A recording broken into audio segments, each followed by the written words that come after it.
Baiklah, langsung saja. Jadi kita di sini akan mencoba menguji validitas menggunakan tes klasik, SPSS dan trust model yaitu mini-step.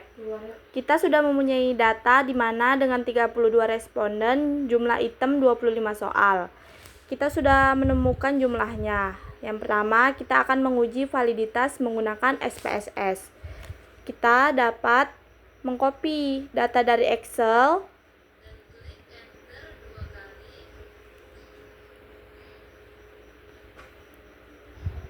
lalu kita akan pindahkan ke SPSS.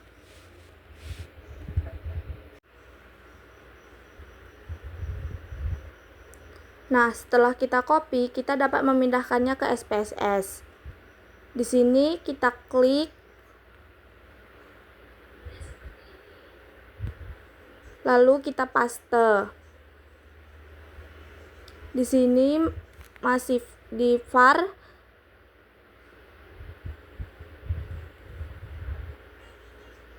Agar memindahkannya, kita dapat mengubahnya pada variabel view.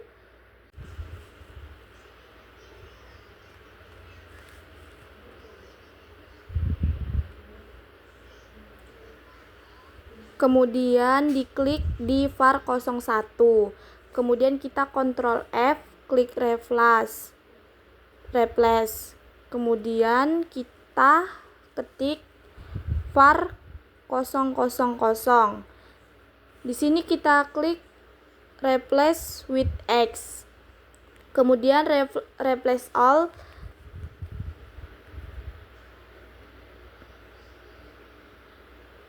Nah, di sini sudah seluruhnya. Kemudian kita close dan silang.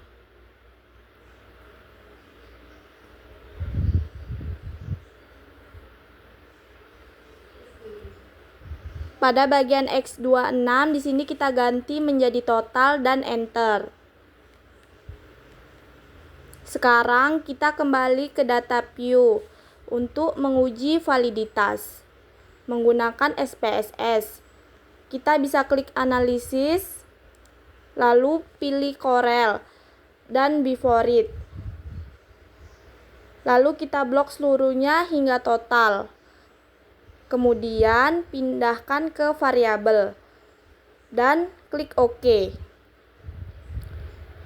Setelah kita klik OK, kita akan mendapatkan output di mana di sini ada X01, X02, X03 dan seterusnya. Di sini tuh merupakan item yang akan kita uji validitasnya, di mana ada persen correlation atau korelasinya, yaitu R hitung. Kemudian ada signifikansi atau signifikannya. Dan di sini ada N atau jumlah respondennya, di mana N-nya itu 32. Untuk menghitung uji validitasnya ini, kita lihat pada bagian total, correlation, signifikansi, dan jumlah responden. Untuk mengetahui uji validitas, apakah valid atau tidak. Kita dapat menghitung dengan Airtable karena jumlah responden 32, maka kita menggunakan 5%, di mana 32 signifikansinya adalah 0,349 untuk mengetahui valid atau tidaknya suatu item. Berarti correlation-nya itu harus lebih besar dari signifikansinya atau Airtable-nya, di mana Airtable-nya itu 0,349.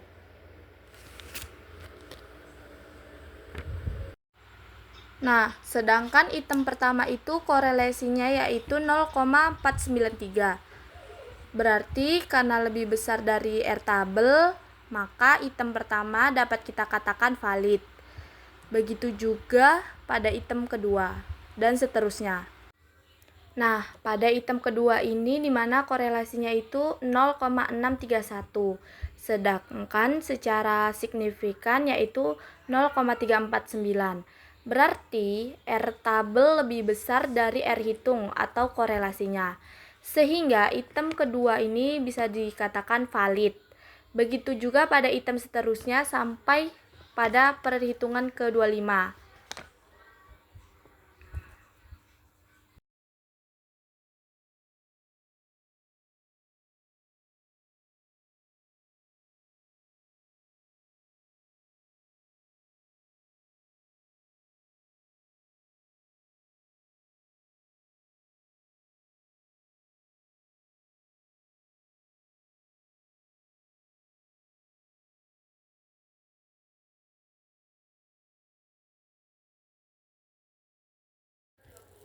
Nah, di sini dapat kita lihat pada item yang memiliki korelasinya itu 0,170, di mana lebih kecil dari R tabelnya, sehingga item tersebut dikatakan tidak valid.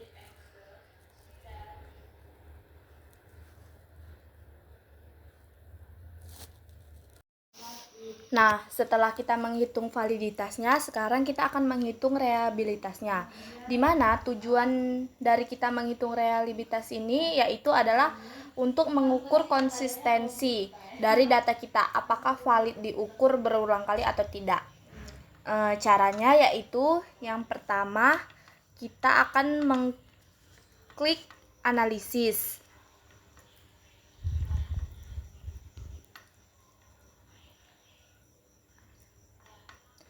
Di sini kita akan mengklik analisis, lalu kemudian pilih scale. Pada bagian scale kita pilih reliability analysis. Pindahkan pada item data, kita blok seluruhnya kecuali total. Kemudian pindahkan ke item. Kemudian klik statistik. Kita centang pada bagian scale it item dan continue. Setelah itu kita pindah hingga item ke-25. Kita pastikan modelnya pada bagian setelah pada bagian Chromebase Alpha, kita pastikan kita klik OK. Nah, di sini akan keluar outputnya. Bagian reliability statistik ada Chromebase Alpha dan end of item. Di situ adalah jumlah dari item atau pernyataan yang kita dapatkan adalah 0,898. Idealnya adalah dari Chromebase Alpha lebih dari 0,60. Karena yang kita dapatkan adalah 0,898, artinya data tersebut reliable.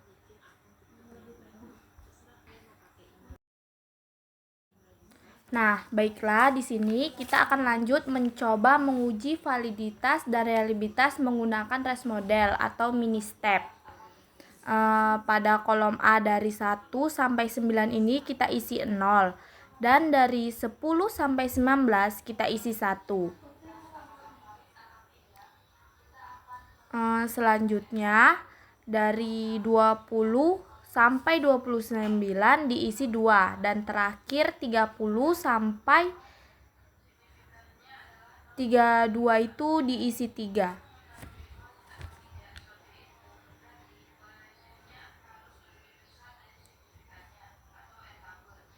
Yang terakhir 30 sampai 32 itu diisi 3.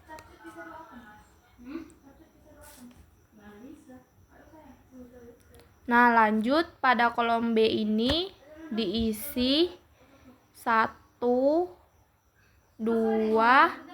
3, 4, 5, 6, 7, 8, 9, dan 0, 1, sampai 9. Begitu pula hingga nomor 32.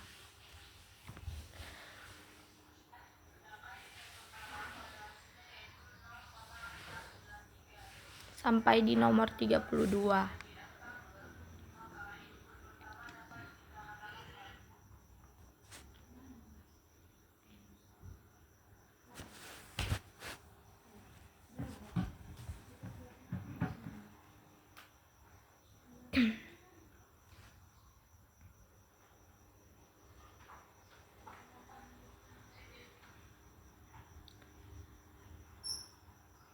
Nah, kemudian kita blok seluruh data dan pilih format dan klik auto fit.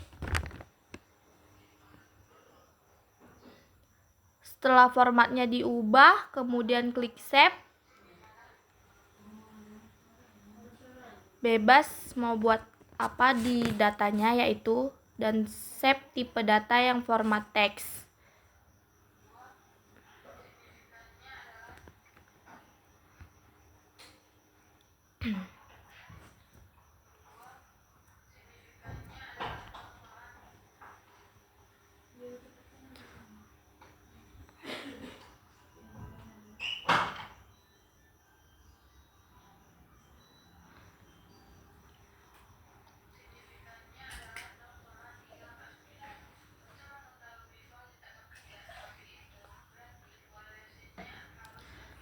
Nah, setelah kita save, kita pilih file yang sudah kita simpan.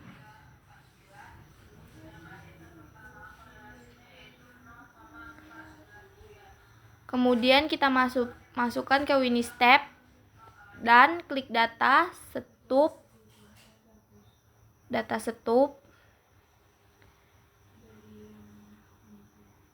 hingga muncul data seperti ini. Pada bagian Namelen kita ubah menjadi 2. Karena data person pada kolom 1 dan 2.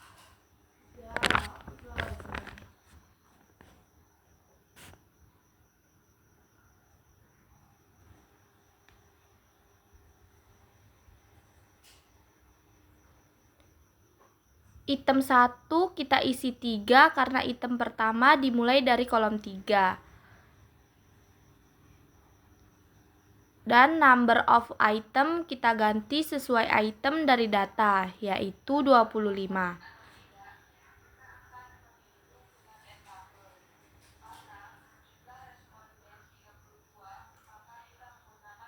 Selanjutnya kita refresh. Kolom berwarna biru menunjukkan data person.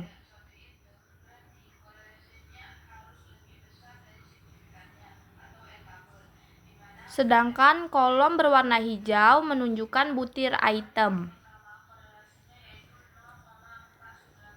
Kemudian langsung saja nih kita scan kode di sini, ada 1 sampai 5.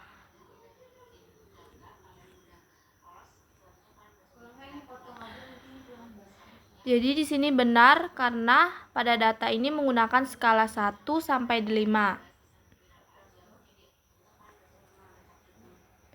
Kemudian kita klik nih item labels dan bebas. Diisi apa di sini saya mengubahnya menjadi X1, X2, X3 hingga item ke-25. Jika ini udah sampai di item 25 itu langsung aja kita klik item label OK.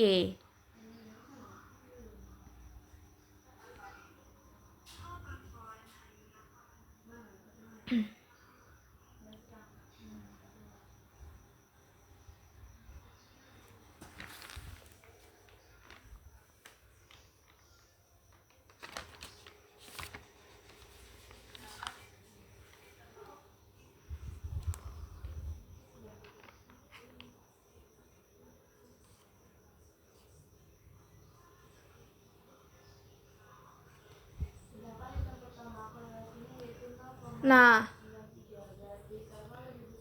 lalu di sini kita pilih mini step dan pilih shape. Pilih shape control yang pertama.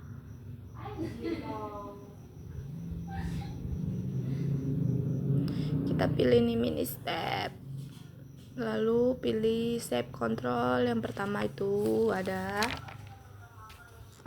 Dan di sini kita ubah ya nama filenya, bebas mau pilih mau buat nama apa. Di sini saya buat aja data uji validitas UTS mini step. Kemudian save dan pilih yes dan klik enter 2 kali hingga muncul nilai. Enter 2 kali hingga muncul nilai seperti ini nih.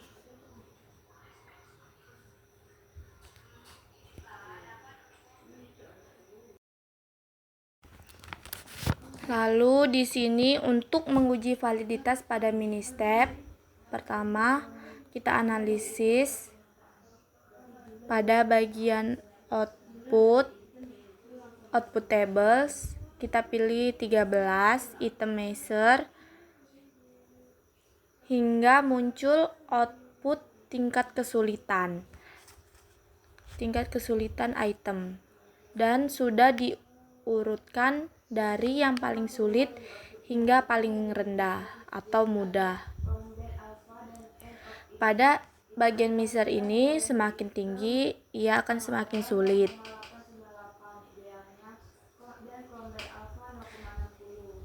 Di sini ada invite MNSQ, JSTD, output MNSQ dan JSTD dan PT measure. Untuk MNSQ mean square diterima jika output MNSQ lebih besar dari 0,5 dan lebih kecil dari 1,5.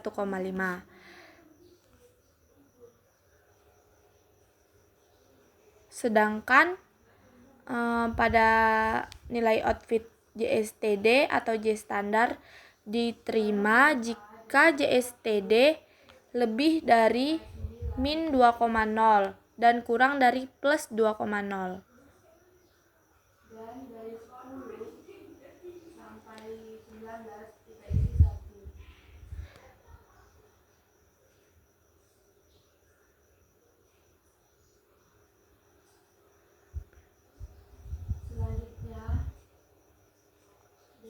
Nah, pada PT measure ini nilai kisarannya yaitu dari 0,4 sampai 0,85.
Nah, selanjutnya di sini kita lihat yang output di store. Misalnya pada item 5 yang menjawab 2 adalah orang. Berarti ada 16%. Berarti rata-rata kemampuan menjawab 2 orang ini ada 1,46.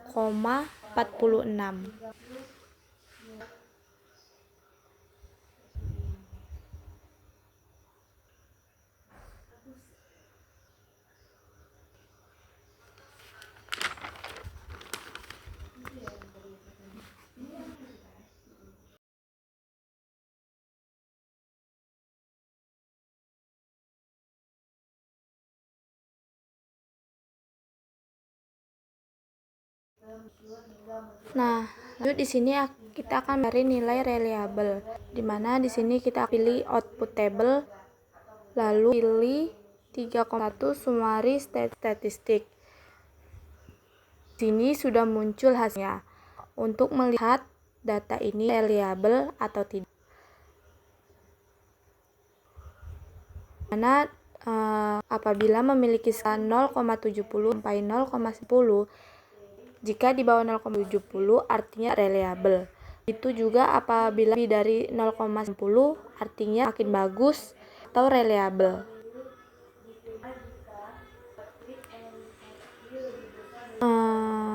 Karena di data ini kita dapat person reliable-nya itu ada 0,8, artinya reliable, dan Rombets alpanya yaitu 0,90 yang artinya konsisten.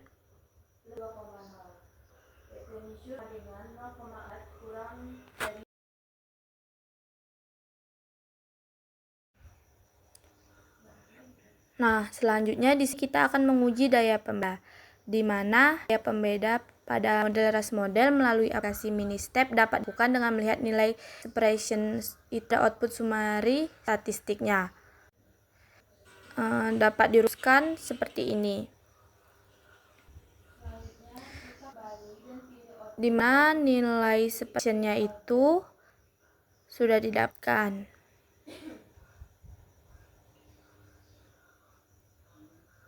Jadi dikali expression.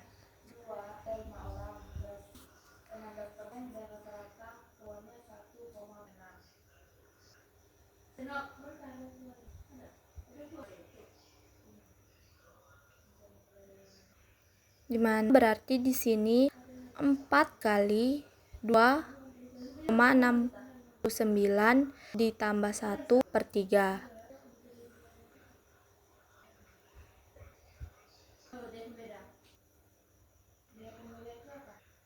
Dimana hasilnya yaitu 3,92.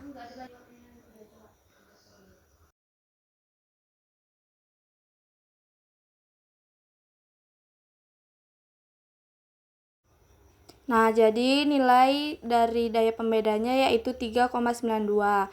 Baiklah, sekian dari saya. Terima kasih.